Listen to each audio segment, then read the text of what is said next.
अस्सलाम वालेकुम, मेरा नाम रिजवान आलम है और मेरे दोस्त का नाम साहिल। आज हमारे प्रोजेक्ट का मकसद है सेव इलेक्ट्रिक, तवानाई की बचत, बिजली की बचत। एक तरह से बिजली का पैदावार ही है। ज़रूरत ना हो तो लाइट बंद करना और सूरज की रोशनी का ज़्यादा से ज़्यादा इस्तेमाल करना, सूरज की रोशनी का ज़्यादा से ज़्यादा इस्तेमाल करना बिजली की बचत है।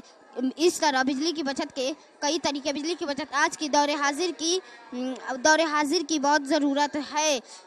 शहरों और देहातों में के सड़कों पर हम देखते हैं कि सुबह होने के बावजूद भी लाइट जलती रहती है। इससे बिजली ज़ाय होती है। लेकिन हम एक ऐसा प्रोजेक्ट बनाए जिसमें अंधेरा होने से लाइट खुद ब खुद जलने लगती है और उजाला होने से बंद हो जाएगी। ये ऐसे काम करती है।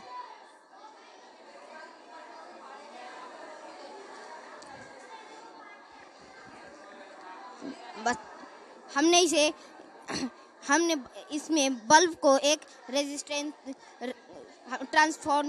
ट्रांजिस्टर से जोड़ा है, फिर इसको एक रेजिस्टेंस से जोड़ा है। रेजिस्टेंस में एक सर्किट लगाया और सर्किट में एक LDR सेंसर लगाया जो अंधेरे पे काम करती है और उसे एक बैटरी से जोड़ दिया जिससे वो अंधेरा मिलते ही सेंसर काम करने लगती है और जिससे बल्ब जलने लगता है।